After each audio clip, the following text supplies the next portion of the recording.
Hey, it's Aaron, and today we're going to do a interior walkthrough in a 2025 Kia K4. The K4 replaces the Forte as the compact entry-level sedan in Kia's lineup. Joins the K5 and K9 and I don't know, a bunch of them. Anyway, surprisingly cheap. It's about $24,000 to start. This one's a little higher than that. This is the GT line. So the GT line is the highest end of the K4, but you're still at like 30 for this car. So very, very well done.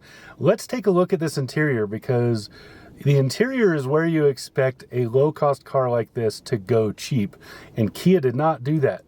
So let's check it out. One time I told a chemistry joke. There was no reaction. We'll start in our usual spot over here on the door. So you can see you choose the mirror here, you adjust it here. Door locks are here, windows are here, window lock right there. Up this way, we have seat heating and cooling, so bun warmers, bun coolers, which are in this particular model. And then you have your seat memory right here. You just hold it down to set it. So you punch it to make it happen. You hold it down to set that setting. And then you can see the door handle here and kind of a brushed nickel going on in this one. Nickel / aluminum, it's hard to say. Anyway, and then over here you have some faux carbon fiber. You'll see that throughout the dash in this particular model. Here is the first of the vents. The vents are average. I wouldn't say that they're great, but I wouldn't say that they suck either. They do the job. That's all you need to know. Down here, here's the dimmer switch. This is the parking brake. You pull it to set, push to release. Here's your squirrely button. Traction control. Down there you can just see the hood release. Next to that right here is the fuse box. You pull that out, open it up. It's going to be a little bit hard because of the sunlight, but hopefully you can see the steering wheel there. And then let's just focus on what's going on. So over here is kind of your entertainment, driver info, etc. Well, actually, no, I said that wrong. This is your driver info / cruise control. The entertainment stuff is on this side. We'll get to that later. So, okay. This is your menus for your driver information screens. I'll show you that in a minute on the actual up there on the dash. Down here is where you select and move around on those. So you push this to select, move up and down. And then cruise control. So this turns the cruise control on and off. This sets, right? So you can push it to pause and resume, and then up and down to change the speed. And then down here is your following distance. This is your lane centering control. So this has lane keeping / centering. So it will hold you more or less in the center of the lane. Does a pretty good job of it. But when you want to deviate from that, it's not too aggressive about saying, no. It lets you do it, which is good, because I like to pass big rigs on the freeway as far to outside as possible to give them as much room as I can. Now, and then you can see a paddle shifter, and then we might as well do this because we're pointing at it. This is, of course, your dongle for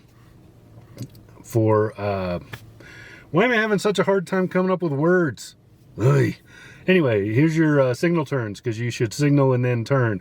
So that's these plus the brights back and forth, and then you can just see the lighting control right here. So you just twist this to put it where you want. And then I believe that's it. Now, on this side, you got the mode, which controls that, which we'll also talk about later.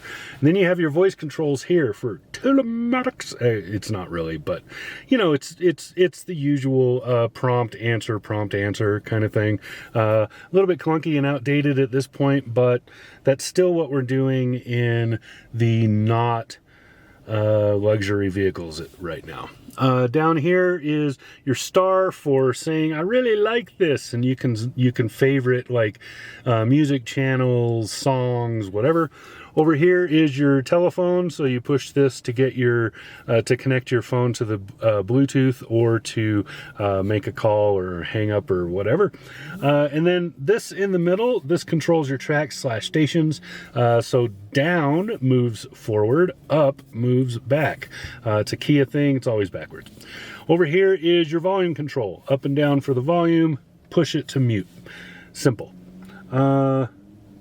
This mutes but does not pause, just FYI, in case that's important to you. Here's the other of the paddle shifters, because this car is a GT. All right. And then here you have your washer wipers and such on this dongle. So up and down to turn them on and off, and then you can see kind of, maybe, there you go, this aggressiveness button here, and then this runs nothing. It doesn't actually twist. It's like this because it's shared with other models that do have a rear wiper. So you pull it to you to squirt and so on. So pretty simple. Yeah, I'm not going to keep pontificating. I almost moved on, but I forgot. We got to look at this stuff. So let's see if I can get, there we go.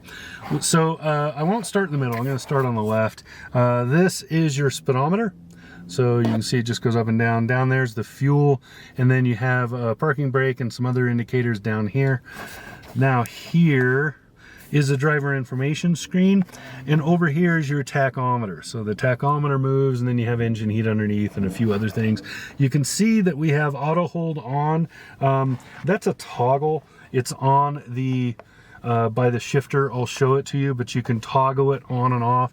And then I don't actually know why it's on. Actually, I probably bumped it when I was putting stuff in the center console.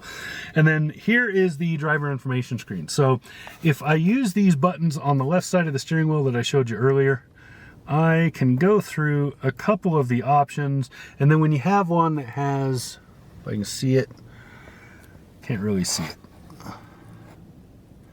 So you notice at the bottom there's the 3 dots. That means I can page through what is on that one. So that's, you know, pretty much the menus for that. So that's, yeah, the driver information screen. I kind of like the compass. If I could get it to let me do a digital speedometer, I would do that, but for some reason it just doesn't have that, or I can't find it. But regardless. And then over here on the right side of the screen, so this is like one continuous screen, right? This is sort of like your climate stuff. So you can see what's going on here. It's all the climate controls. You have a few of these. Whoops, you have a few of these down there as well. I'll show them to you. But that's basically how you control most of your regular climate stuff. Now, in the middle, this is the big infotainment screen. This is sort of like the home screen right here.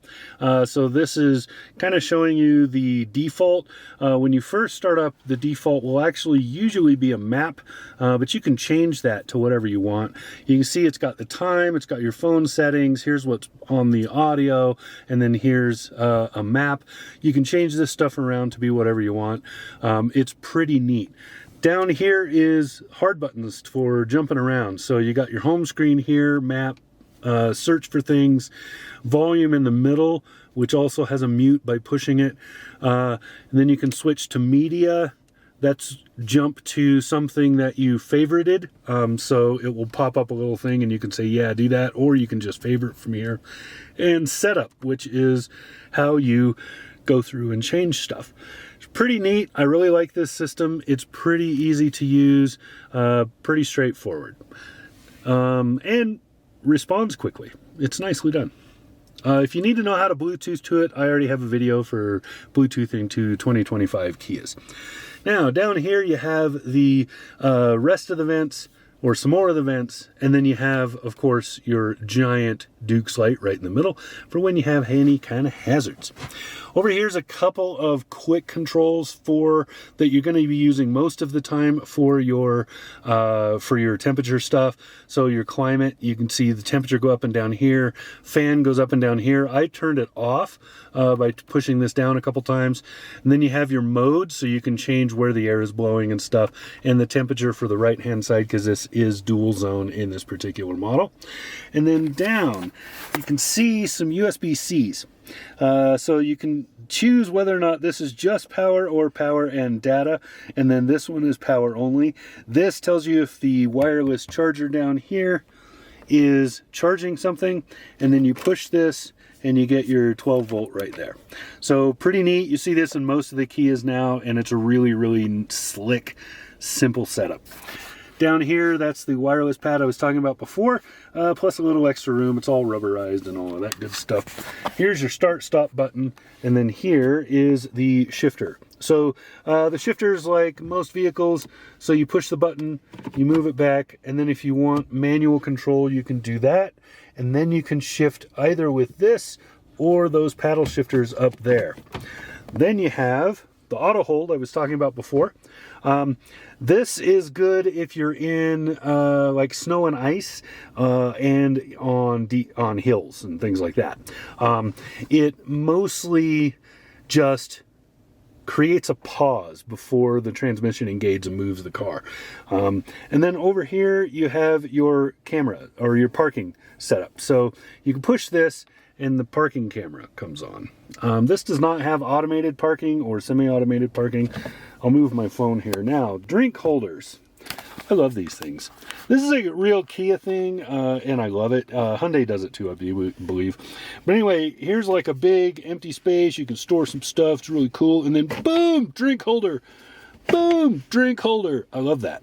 And then these just slide out of the way. So you just shove them out of the way when you don't need them. And boom. There you go. Storage space. I really like this. It's more useful than you would assume. I'll put it that way. Then storage bin. It's a small car, small storage bin. Goes pretty deep, but that's it. So yeah, that's what you got there. Now, let's look at some interior design. Look at this. So this is hard, but not totally hard plastic. This is fake carbon fiber, and then more plastic here. But look how good a job they did hiding the fact that this is just, in the end, basically cheap plastic. They did a really good job of making it not look like that. I love the multi-tones. Even the base model of this has some of this multi-tonal stuff happening.